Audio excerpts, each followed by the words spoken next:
My name is Lance Howard, life coach, author, recording artist, and ancient wisdom translator.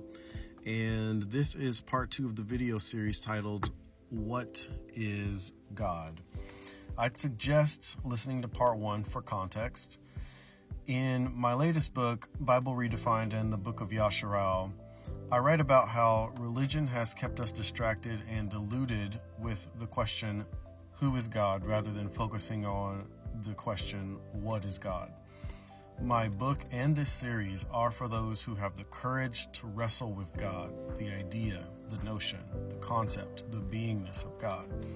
If you think you already know all the answers or want to argue for the religious or typical Western model of God, my work is not for you. When understood without bias, the ancient Eastern languages have disproved the Western religious model. That is a way of saying, when we actually understand the messages in the Bible as they are originally intended through the ancient Semitic languages in which it was originally written, the religious model does not hold up. Which is another way of saying the religious model has been born out of something other than the original spirit or original mindset of the ancient text. So, the question is, what is God? A typical translation from John chapter 1 verse 1 says, "In the beginning was the Word, and the Word was with God, and the Word was God." The first conclusion we come to when we read that verse is God is the Word. And I'm going to share 5 different ways that I have translated this verse that I think can help us understand the question or how to come to a conclusion about this question.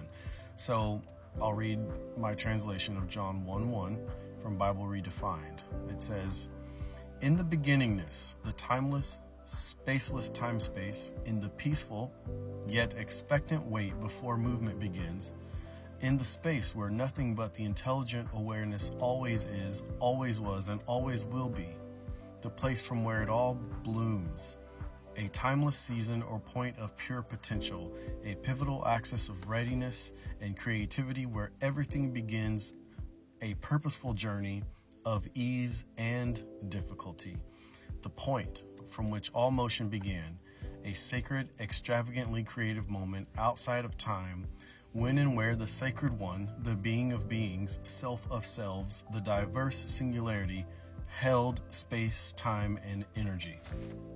So, we don't typically think of a word as something that has intelligent awareness, but the ancient wisdom reveals every word we speak is born of the one and only primordial creative word. It also reveals that when we speak, we can consciously connect back to the original word, the original intelligence, vibration, and frequency.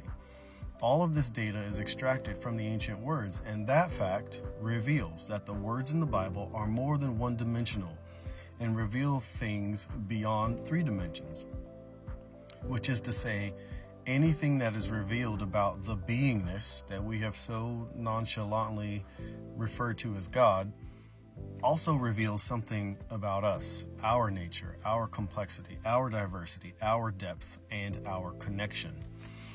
So let's go further. Here's another way I translated John 1:1. At the start of it all is where the wisdom of the One, the continual creative vibration and sound, has always moved as the constant flow. This intelligent expression existed with and as the One. It is the fully formed I am, sacred sense, conscious awareness existing behind and within the all in all. This way that I translated John 1:1 tells us that the Word is the wisdom of the One, the continual creative vibration and sound, the message and the conversation, the constant flow, the intelligent expression, the fully formed I am, sacred sense. Okay, so let's go further. Here's another way I translated John 1:1. At the start of all this, at the birth point, was the Word, which is the seed and womb. The Logos, the formula of all formulas and the formulator, the thought of all thoughts and the thinker, the concept behind all concepts and the conceiver, the image and the imagination.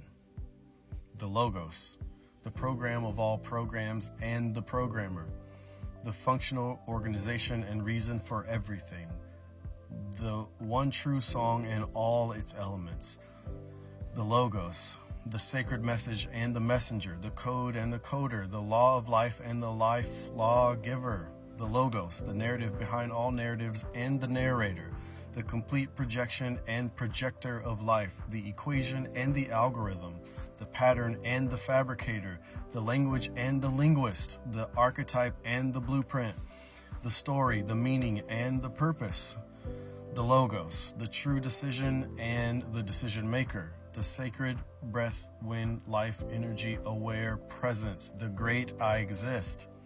I amness, was, is, and always will be the sense of I-ness. Let's go further. Here's another way I translated John 1:1.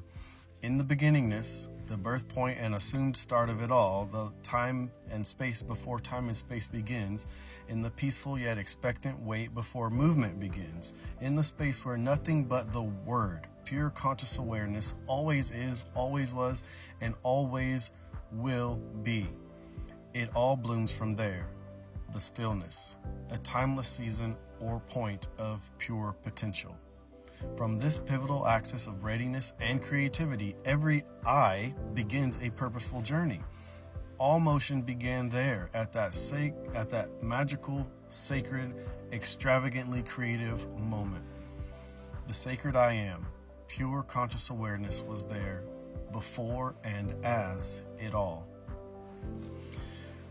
The way I translated this John 1:1 tells us that the Word is pure conscious awareness, the sacred I am. The Word is one with pure conscious awareness and one with the sacred I am. All right, so let's go a little further. From the start, this is, again, another way of translating John 1:1 in Bible Redefined. From the start, the creative sound, the song of songs, the cosmic word and message which has always been, this intelligent expression existed with and as the one and only. It is the fully formed I am, sacred sense. The reason was I am. Before our concept of time began was logos, pure creative intelligence, and logic was with and as myth. We can barely explain and hardly describe this reality. All right, so this way I translated John 1:1 tells us that the Word is the creative sound, the song of songs, the cosmic word and message, the intelligent expression, pure creative intelligence and logic. The myth, not myth in the foolish way we have polluted the word in the modern Western world. This is true myth, or mythos. The ultimate story from which all stories are born, the narrative that gives meaning to light and dark, good and evil, hero and villain. True myth is not false nor make-believe. It is the revelation of humanity's virtues, purposes, meanings, vices, distractions, and demons. All of this and that is what the eternal, self-sustaining, primordial intelligence and life-giving power, which we have so ignorantly called God, is. But there's more. This is part 2 of the What is God series, which looks like it will have at least 4 total parts. You can find my book, Bible Redefined, and the Book of Yasharal through my website at landtower.net.